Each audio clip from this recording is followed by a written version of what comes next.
It's been 45 years. 45 years since Susie left us. I think finally, we can bring her back. Apple, it's time. Do you have the final ingredient? Yeah, I do, boss, but, are you sure about this? You remember what happened last time, right? My dear Apple, you don't understand. I have no choice. It must be done. My research, your work, our dream, the perfect Animal Crossing island, we must!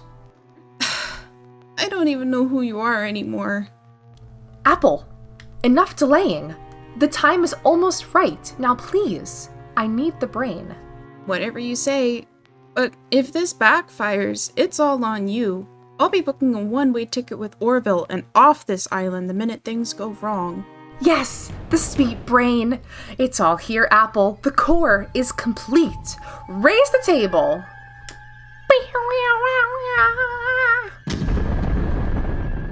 Yes. Yes, it's working. It's working. My God. What have we created, Apple?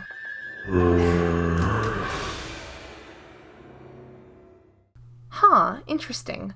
Ciderbrook finally has island lore? Hello my friends and welcome back to a brand new video today. I hope you're all doing super well. My name is Sapphire and I am super happy to have you here on my channel today. So we are back with these speed builds because you guys seem to really enjoy this sort of casual chitter chatter speed build sort of videos, and so you guys like them, so I am delivering. And so I really wanted to try a fun little skit at the beginning of this video, hence the kind of weird Frankenstein sort of style spoof at the beginning. A big shout out to Davey who provided the voice of Apple for this. I literally messaged her yesterday and I was like, hey, can you please maybe do like a voiceover for this weird idea that I have? And she was like, sure. So yeah, that was a ton of fun to just film. This was actually like the first time that I even used Harv's Phototopia to make any kind of skits. So it was a lot of fun just like trying out new stuff sorta, and I really hope you guys liked it. If I do sound a little bit tired, I do apologize for that. I actually just finished streaming. Today is Friday, and I know there were a bunch of you in chat today who joined me for my villager hunts, so huge shout out to you guys who were there earlier. And for those who are new to my channel, I do tend to do a villager hunt live stream usually on Fridays around 4:30 Eastern time, so if you do feel like hanging out with us, feel free to join, or I have the VODs up after, so you know, either way you can still hang out with us and see which villagers I end up finding. Spoiler alert, today's hunt was not the best. We ended up autofilling Claudia after like 70 failed tickets. It was just not good. It was not good, honestly. And so I'm getting a little nervous because I really want to have this island finished before Halloween.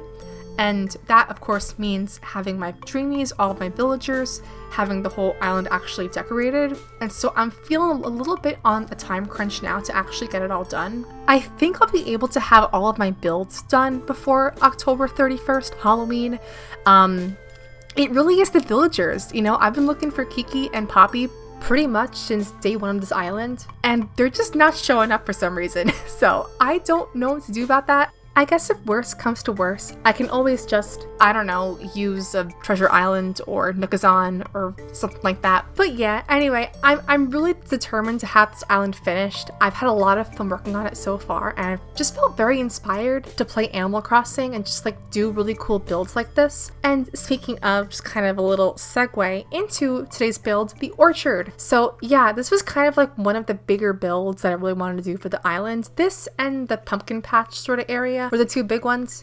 I just feel like, of course, with a Halloween sort of island, you know, pumpkins and apples are the two big like activities during that season, and so I really want to have a really big orchard style build. I mean, in general, a lot of people do orchards for their island, and I've never personally done any kind of orchard, you know, just all the fruits or just like an apple orchard, and so I had a lot of fun just like actually making one for once. I just feel like it's a pretty big staple in Animal Crossing to have a big orchard on your island. I feel like everyone at one point on their island has made an orchard, except for me, so I'm finally gonna do one. Although, as you may be able to tell, I did honestly struggle a lot with this build at first. I don't know why. I think it was just because like the trees were so close together in that first version of the orchard that I just didn't look so nice all kind of clumped up together. And I actually found a sort of Twitter inspiration. I'll insert a photo right here. Kind of the inspiration behind this change. So it's less trees now, but I think it just looks a lot nicer. It kind of looks more cohesive. You have the 3 wide dirt path that just makes it all look so nice and walkable, even though I add more clutter items on top of it. So I don't know how walkable it actually is. Regardless, I just think it looks a lot nicer this way. And honestly, I feel like with this kind of build, I have a lot of space to work with. This honestly might be one of the bigger builds I've done for the island so far, aside from the entrance of course, but like in comparison to the pumpkin patch, I had a lot of space to actually work with, and so you'll kind of see in this speed build, I really tend to jump from area to area very, very abruptly, so I do apologize for that, but you'll see now I'm suddenly decorating the front of the Blather's tent area, which, yes, I did not actually upgrade the tent. I just thought it looked a lot nicer than a big museum sort of building on the island. At least for my theme, it just didn't really work a whole lot, honestly. And so in my headcanon, the Blather's tent area sort of symbolizes like the worker area. You know how on the apple orchards you always have that little front station where you get the buckets? You have the farmers that are working there that kind of tell you like what you should do and like protocol for like picking apples and stuff like that. That's kind of the vibe that I got with the Blather's tent area. And I also just felt like people don't typically leave the Blather's tent downgraded, and so I thought it'd be really interesting to actually keep it as a tent and not upgrade it at all. It's just a very unique thing for the islands that I just think is really cool. And it's also very, very interesting because, so if you're thinking of actually doing this yourself, please be warned that once you actually place down the tent, you cannot move it. You can't move it at all. Unlike, you know, other villager homes, the Nook's shop, Able Sisters, if you do not upgrade the tent area, you cannot change the location. I think I had mentioned this in a previous video or so, but I knew from the start I wanted to keep the tent downgraded, and so I spent like hours painstakingly figuring out where to actually place it perfectly, where I'd be happy with it actually being. But yeah, it was a really good idea, and I ended up liking the placement of it all, and it really just fit well for the island, so I was very happy about that. I think in a previous video I had asked you guys for like really cool build ideas for the island, and you guys definitely delivered. I got a lot of really cool ideas for sort of like Halloween, autumny sort of build ideas. I really want to do a marketplace, sort of like a really cool farmer's market sort of build, of course a haunted house, and I think for this I want to end up just taking my own villager home and making it into a haunted house, and so having different rooms kind of themed after like the classic sort of haunted house monster sort of zones. Honestly, even trying to like recreate like famous horror movie moments. Like how cool would it be to like do like Psycho and then have in like the famous bathtub scene, you know, or like Frankenstein, of course. I went to a haunted house actually last year with my boyfriend and his family. We went on a trip to Oregon where they live, and there was this really cool haunted house advertised, and it was just like so much fun. We ended up having to wait like over 2 hours, I think, to actually like go into the haunted house. But it was so worth it, honestly. And it also was very nerve-wracking. They had a whole like bouncer guy outside who was like looking all tough with his arms crossed, being so like brooding, and he was like warning people who were waiting in line like, this is not for faint of heart, like turn back now. And I don't know if he was like just actually giving a fair warning or if like he was just playing it up for the audience, you know, but it was pretty scary. Those people went hard in the haunted house. All the actors were amazing. It was kind of this like weird creepy clown hospital sort of vibe. There was like experiments being done on people. It was very, very scary though, and the effects overall ended up being like super amazing too. It was just so, they even had like little kids who were getting involved in it, like little child actors who were like following you and like crying. It was very scary. But honestly, I really want to go back this year for a haunted house. I just really love doing all of the sort of classic October activities, pumpkin patches, apple picking, all that really good stuff. I just feel like with this kind of season, it really is about all of those like really just classic fall activities that as kids we all like grew up doing. At least for me personally, So right now, I actually live in Pennsylvania, and we have a thing here called Field of Screams, and I don't know if you guys know what that is. I feel like East Coast people might know what Field of Screams is. It's pretty famous around here. Essentially, it's branded as like the scariest haunted house sort of like attraction on the Eastern Seaboard, sort of, and what makes this attraction especially scary is that the actors can actually touch you. So typically in haunted houses, the actors really aren't supposed to like touch people because like that's a huge breach of like violation, I guess. But apparently with Field of Screams, I guess if you sign waivers, the actors can touch you, which is so scary. I know it's all part of this act and like it's all acting and they aren't actually gonna hurt you. But how horrifying would it be just to like have this guy with a chainsaw chasing after you and then like actually like grab you by the shoulders? Like, I just can't imagine doing it. So sound off in the comments below if you've actually done Field of Screams or any kind of similar really crazy attraction like this where it's like very extreme. I would love to hear your story and like what your thoughts were on it. Personally, I'm kind of the girl who prefers doing like Rocky Horror Picture Show sort of stuff, not so much haunted house sort of stuff.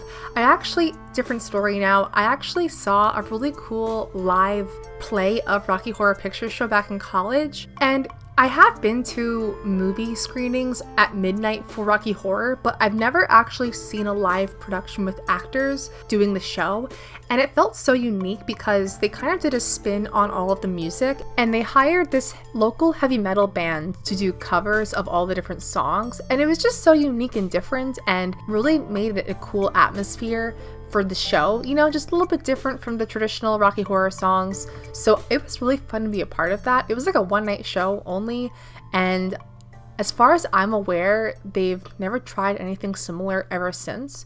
So it was really cool to be a part of that.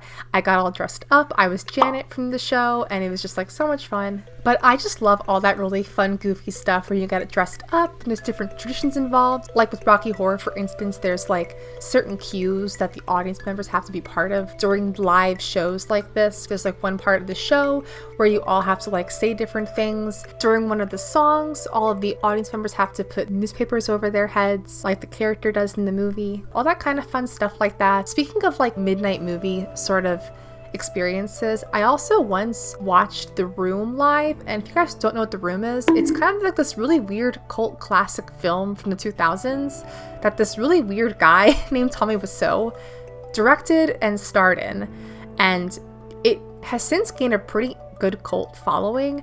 And so once in a while theaters will also do like showings of the movie, and so I went to one of these showings, and like I said, a lot of these like audience cues can be very fun. Like at one point we throw spoons at the screen, we shout certain phrases. It's just such a fun thing to do. So I would definitely recommend for anybody to just like, if you have a chance to do these either live theater or live movie midnight showings, especially near Halloween time, it just feels so right. It just feels so authentic to the time of year. Totally do it. It is so much fun. Now, kind of going back to the build, because it's been a hot minute since actually discussing the build we're actually working on. I'm now working on Apple's left-hand yard area. We kind of already finished the main orchard sections. This is kind of like Apple's private space now. I think I had mentioned this in a previous speed build. I really enjoy taking like chunks of land and separating it out with just the in-game dirt pathing. I love doing this because it really just helps to like section off different areas. I don't know why this feels so different from using like custom code pathing, but I honestly think if anybody ever has struggles with trying to like fill space, just like break out the Animal Crossing dirt pathing and slap a square down and just decorate it. It really helps honestly a lot, and it makes me think about the space that I'm actually decorating a little bit better. But yeah, we're just starting to wrap things up a little bit now. Honestly, overall, this build ended up looking so cute. I used a lot of DIY furniture for this. I hardly used any like items that you can buy from like Nook's Cranny. But yeah, I used a ton of DIY stuff here. All of the wooden items, the buckets, the stools, the chairs, all those stalls. It's pretty much only DIY stuff. But yeah, I just thought this whole build turned out so cute. It looks so rustic and really just like fits the whole October Halloween vibe so well. I really love doing builds like this where you You can kind of interchange the themes a little bit, how like the pumpkin patch and this orchard both kind of have elements of farmcore inspired in it, but it's uniquely a dedicated fall theme as well. But anyway, that's enough of me rambling. Let's move into the build reveal now.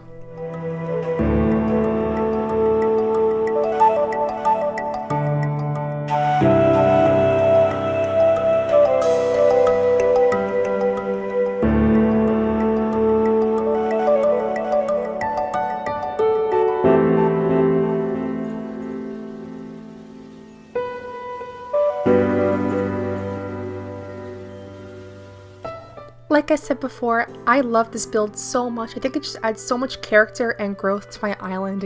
Once again, it just always looks so homey and so lived in. I just love this sort of rustic rural town element that just brings the whole island together.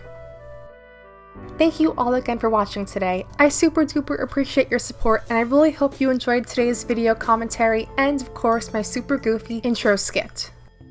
Again, my name is Sapphire. I put out new videos just like this one every single week, including Animal Crossing content and Stardew Valley. I also go live right here on this same channel, typically with villager hunt videos, so if you are interested in being part of our live streams, feel free to subscribe and join the Bun Buns.